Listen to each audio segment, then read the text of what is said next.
Welcome to Real Life Mentoring, where we explore real life issues to help you make an authentic difference in the world.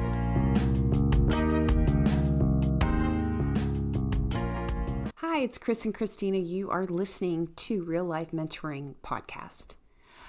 Today, we are jumping into another relationship topic: how to only have surface relationships. Yay! That's what I love. I just told a guy this morning, you want to drive me crazy? Talk about the weather. Yes, talk about the weather.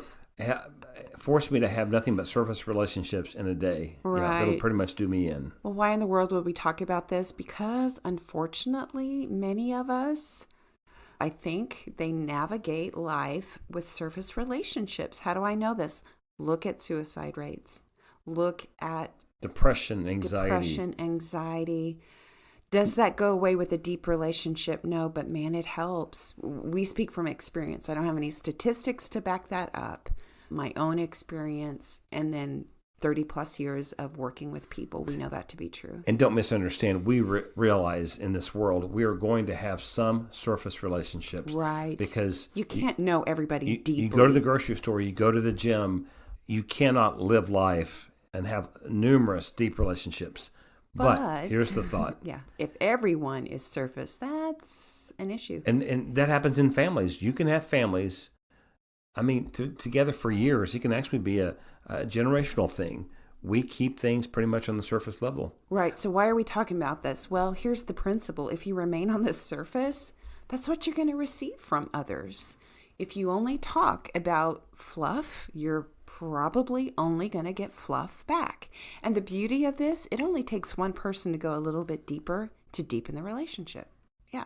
So we're speaking to the person who longs for some deeper relationships. Is that you? Do you see somebody you're mentoring and all they have are surface relationships? We're going to give you some pointers today to combat that. Here's an exciting thing to think about, guys. If you choose to be a mentor, or you already are a mentor, I'm not being dramatic, but you could be one of the first people in another person's life to go below the surface and develop a meaningful relationship. So they could think back years from now and say, Christina mentored me years ago. She was the first person that introduced me to the possibility of having real conversations.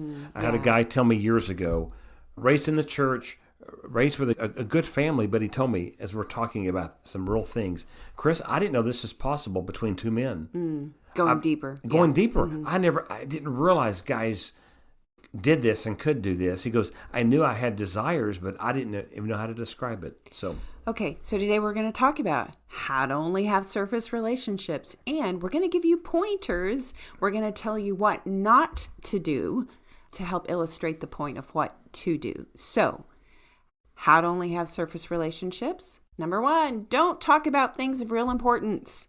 Talk about the weather. Yeah, that drives you crazy, doesn't it? It does. Don't misunderstand. I love 70s music, and I love the trivia behind it. I can talk 70s music for, a good while. Yeah. But my relationships are not based on that surface topic. Right. But it's enjoyable to do it. So please don't misunderstand. We want you to have deep, meaningful relationships. And because you have that, sometimes you just talk about silly things like 70s music, sports, whatever, hobbies.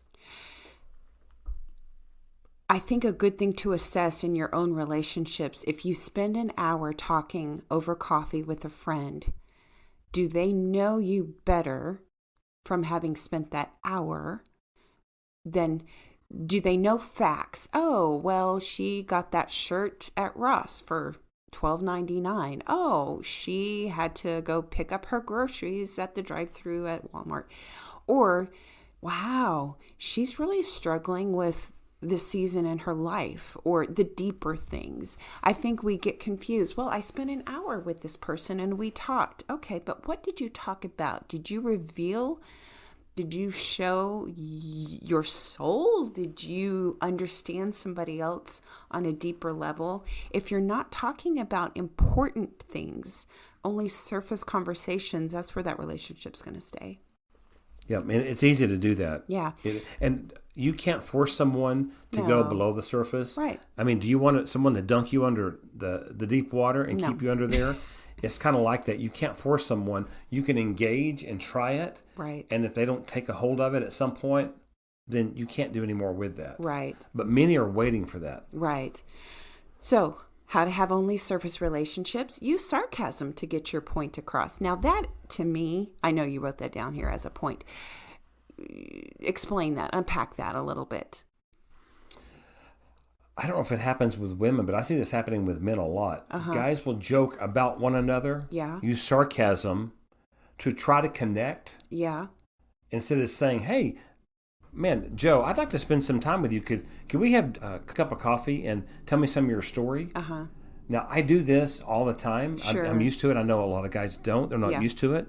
But if I go, oh, Joe, you're such a goofball, you're such an idiot, and I say something that, again, that's, quote, funny on the surface, chances are they may not draw him in.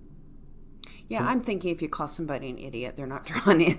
Well, okay, maybe not. Maybe that's an extreme. But I just know guys can tend to use sarcasm a lot. Okay. And that's supposed to be our connection as men. Yeah, it doesn't work. It really doesn't. I mean, if you want a surface relationship, it works. Yeah. But keep doing that. In fact, there's some men that I've known, and when I get together with them, I expect sarcasm. Yeah. And have I given up on them? I don't want to give up on people. Yeah. But some of these guys, I've given up on trying to take the conversation Deeper. because they don't. I believe they want it. They don't know how to do it, Yeah. and it freaks them out. Maybe. Sure. Okay, how to have surface relationships. Never allow yourself to be vulnerable. Yeah.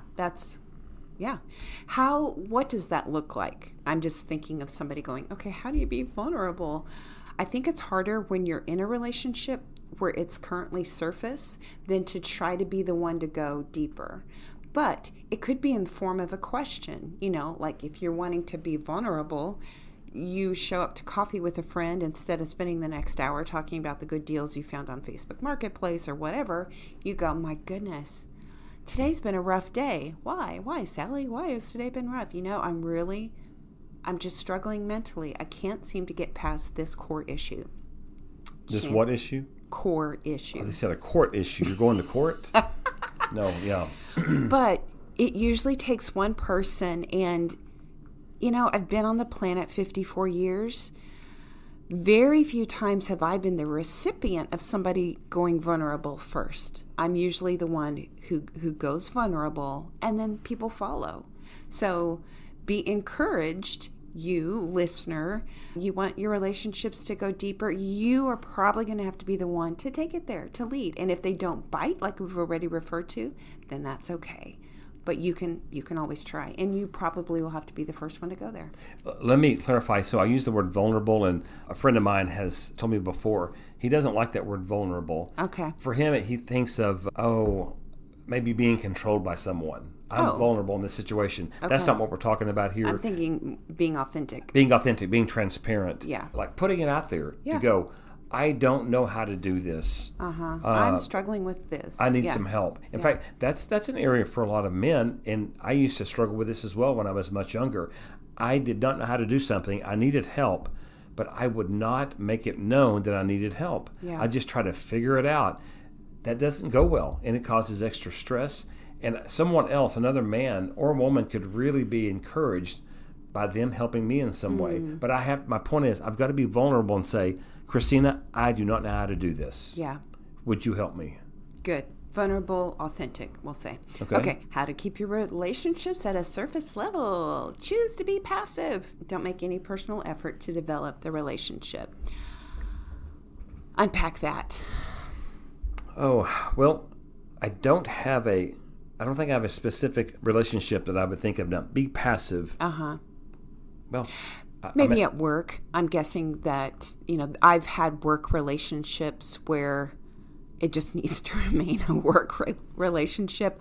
I'm not really going to take a lot of personal effort to develop the relationship. That sounds so cold and impersonal, but sometimes that's just the facts. Do you have any? I'm glad you said that, but I don't think that's what we're talking about here. Okay, then what are we talking what are we talking about here? So how to only have surface relationships? At work, there will be a lot of surface relationships. Sure. Probably. Right. So how to keep relationships surface? That's what we're talking about. Yeah. Choose to be passive.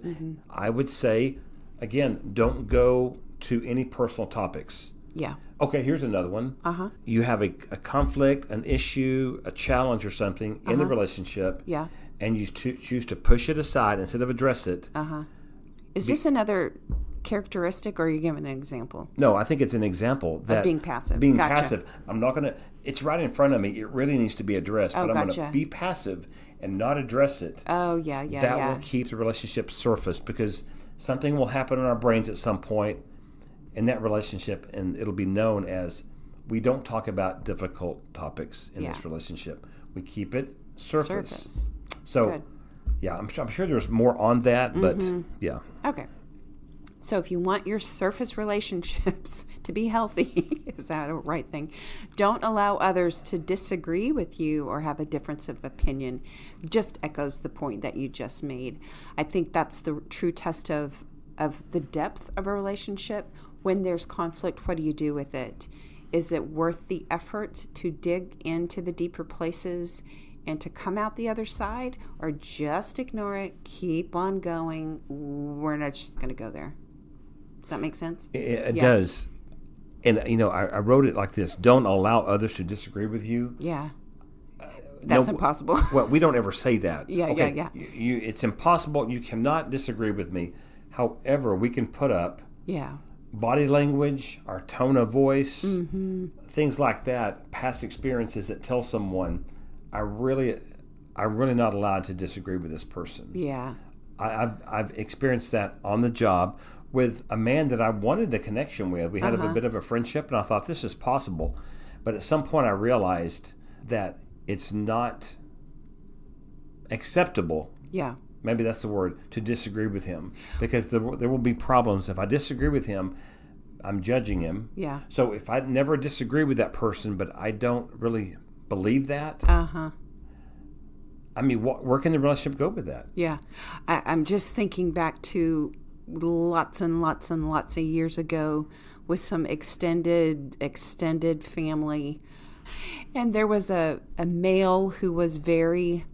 But we're keeping it generic, aren't we? Yeah. Very boisterous about his political affiliations. And it didn't take a brain scientist to figure out, boy, you can't disagree with him. I'll tell you what I do to the person who, Okay. That's a surface relationship. All of my opinions about what he had to say were so far from his. However, there's no way that I'm going to engage in that kind of conversation. Why? Because, I already knew where he stood. He's closed. There's no room for discussion. It's his way or the highway. Therefore, your perspective would be wrong. Yeah. And it wouldn't be worth it. It'd be disagreeing with what he said. So that's not being critical of others, guys. In fact, being wise to know, do I need to hold my opinion back in this situation and be quiet? Because it's not going to help. Yeah. And unfortunately, when we have relationships where that is a pattern, they will remain surface. Okay, the last one, how to develop those or keep service relationships. Keep conversations based only on hobbies, sports, money, the weather. Material, possessions, and such. Yeah, and such. So, keep conversations. That's obviously, there's nothing wrong with talking about hobbies. I enjoy that. Right. Talking about sports, money, finance, investments, material possession. Hey, we got this new car. Yeah. That's fun to talk about. Sure. Again, are you going to call someone at 3 a.m. when you have a real need? Yeah. And all you've talked about are the new cars and the houses and the redecorating and the vacations? Yeah. Are you going to? No. We're not going to do that. And again, we're not asking you to have numerous authentic relationships, but you need some. Yeah. And those relationships will not be developed. They will not grow if we don't get beyond the conversations of surface topics. Right. So let's just review. We've said a lot. We've used a lot of words, but let's just give you a list as a recap. How to only have surface relationships. Well, if you don't talk about things of real importance, that's where you're going to stay. If you use sarcasm to get your point across, if you never allow yourself to be vulnerable, if you choose to be passive so you don't take any effort to develop the relationship, there's no disagreement or conflict, and you keep conversations based only on hobbies, sports, money, weather, surface things. All of those will contribute to surface relationships. I would like to say on the disagreement part, when you and I have had a disagreement, we've had disagreements. We've had several recently even. And how quickly do you want to hug and kiss me after we've had a disagreement? Yeah, not so much. It doesn't mean the relationship is over. Right. It means we're two human beings. We want a meaningful, authentic relationship, and we will have disagreements. It's what we do with that disagreement, walking through it. Right, but that's in a healthy relationship. We're talking about surface ones are not going to even care. They're not going to do that. Right. Yeah. So, but just clarifying, there will be disagreements among humans. That's just how it is. Yeah. So, Real Life Mentoring Podcast, we talk about real life mentoring issues, and relationships are at the top of that list. And so if you have surface relationships that want to go deeper, consider these things that we've talked about today. So thanks for listening today. If this has been of value to you, we can always use sponsorship. You can go to our FahrenheitMentoring.org page and see how you can give. If this has meant something to you and you want somebody else to know about it, share it with them. Leave us a response. So thanks for listening today.